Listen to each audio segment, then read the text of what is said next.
Nis an chéad chuid eile go CSS ná a bheith breanú beganín faoi legan amach leanaí agus tá muid imíreiscí leanach an siimplí HTML an seo tá nasca gin go dtí style sheet agus seo é níl sé cruthaí a fós well cum leis géal tá cooler aige go sin an dá lí sinna ag bhar cooler an leanaí ach níl tá eile fós tá híte híon agin agus tá alt agin P agus tíbhaiste gon alt sin tá EM nu le emphasis agan amach tló idála agus feicú bhn text ar sé is bhloc é count heitil cílíonn bhloc nuair a úsáidin tá rins clibaní either tá gáchéanál tá siad mar bhloc nó tá siad tíbhaiste gon líne so tá nuair a chruthíonn tú héite híon tainte ina bhusca hain ar an leathanach sé sin tá sé ar nós go bhfuil tá sé ar lína hain rud céine le P is bhloc é P le gach P a churann tú isteach ggóil sé ar lína nua ach tuairfaí deara le an EM seo ní hain sé ar lína nua fanann sé tíbhaiste gon alt so is sampla EM go alt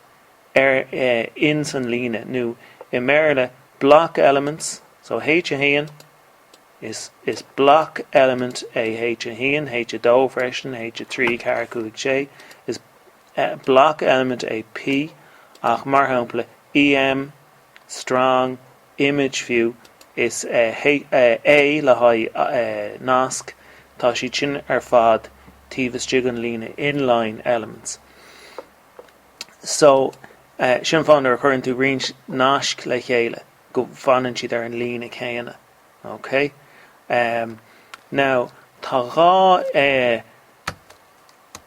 clib náirliúda muid go dtí seo agus is siad sin div agus seo mar bhainaíonn div agus span now is element block a div ar nós H a héan is element imlíne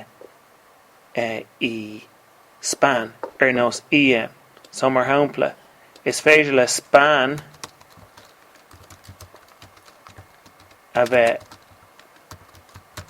tíbhaiste go div mar is element imlíne ach ní étá bhallart ní étá seo a bhagad ní étá span ní étá div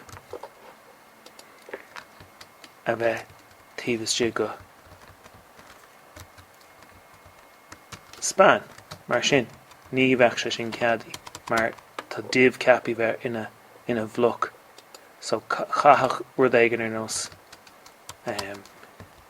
so úsáidtear div le blocaní a aithint nach bhfuil actually éon bhríach beidir nach alt iad so cén fág bhfuil siad an ar churbe bhfuil chuirmid range text tíbhaiste go div just go bheicí sibh an éifeachta so seo tá sé ar nós alt so is I div agus is span agus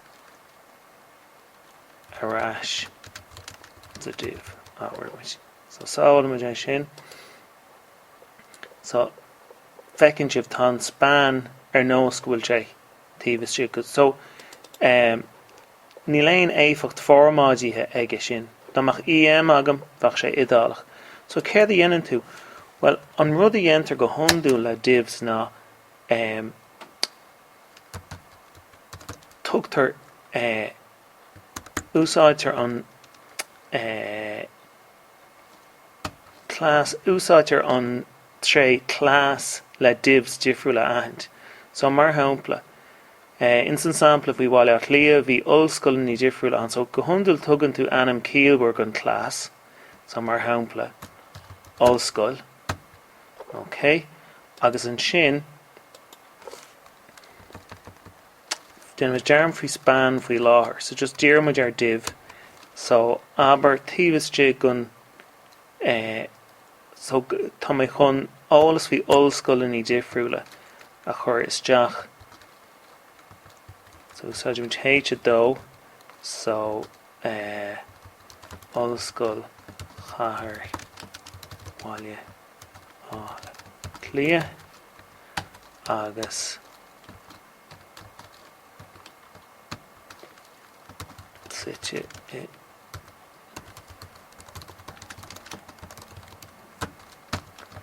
Okay, so sábháil me sin. Now, níor sé ceartta me sin a spáintí tána stíl in í. One second. Níl an stíl sin agam fós, okay, sin sean leige. Sin bhí me géirí go spáintí, so feici si an éifilt sin ag teacht. So faoi láthair tá héite dó mar tá héite dó go hondú, agus tá P mar tá P go hondú. So níl éon éifilt ag an class seo fós. So caithim an class a chruthú insin CSS. So sin CSS stíl aon.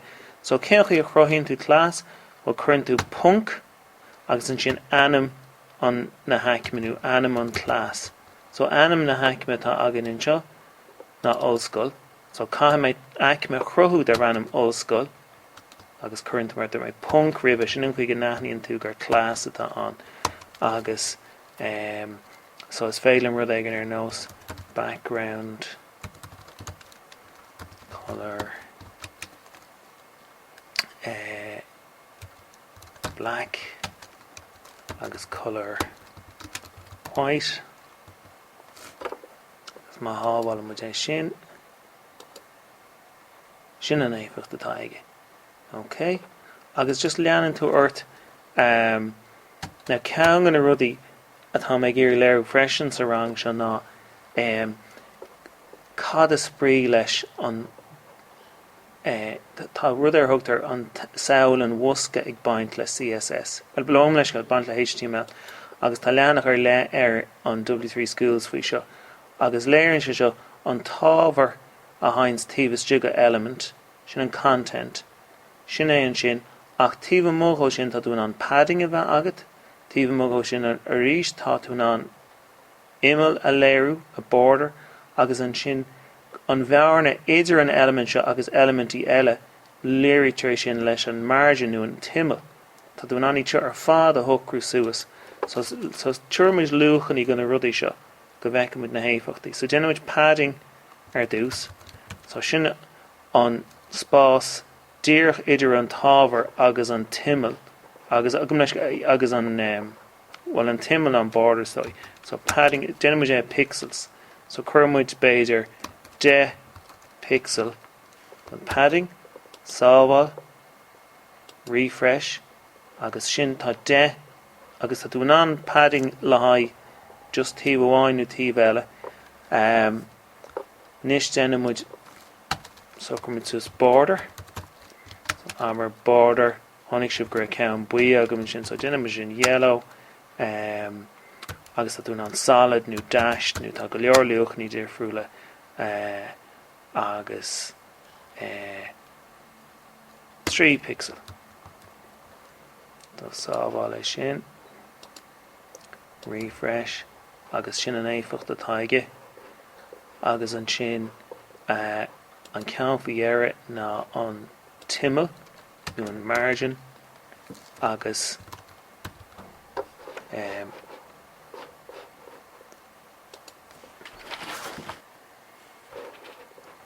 agus a ríis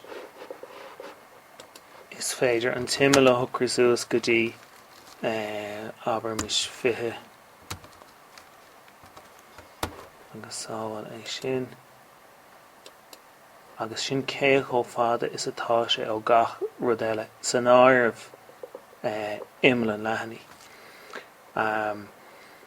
So sinna dhéanann acme tá ceann eile dar random ID ach an well actually neisce duine dearm fi ID fi láthair. So just le class tá tú ná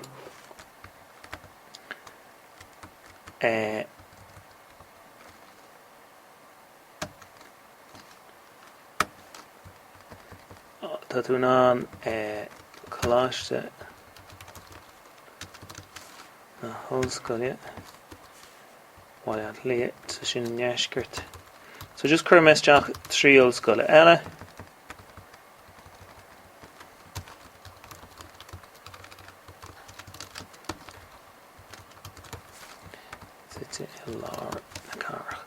So feici si bhain sin, so tá méid go úsáid an aicme ollscoil faoi srí, agus sin sin an buntáiste faoi aicme úsáid clás, agus sin an chuig an úsáid tar dibh.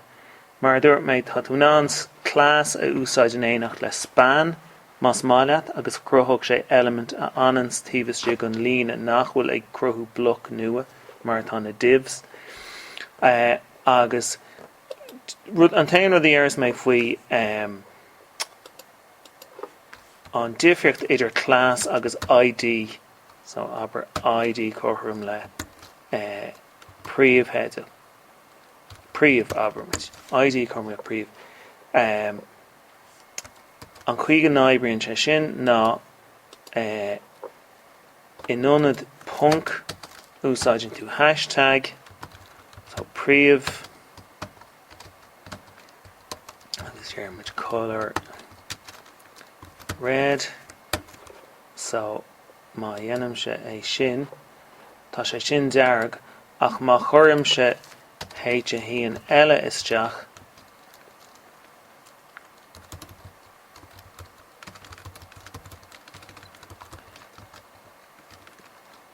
ní bhaid an dearg sin a bhaid. Agus rud eile faoi ID ná, agus siad an áit bhfuil ID difriúil ó class, tá siad mar ghéanam le gáchar seachas é seo, níl cad agam é sin dhéana. Níl cad ach ID amháin a bheith in úsáid leathanach leis an anam sin. Tá cad níos mana ID amháin, but chaithach sé bheith difriúil ó príomh.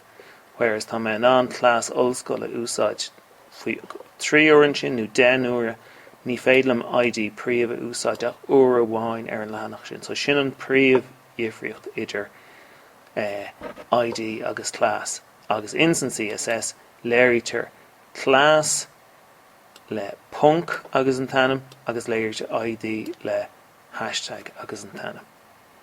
Agus sin é.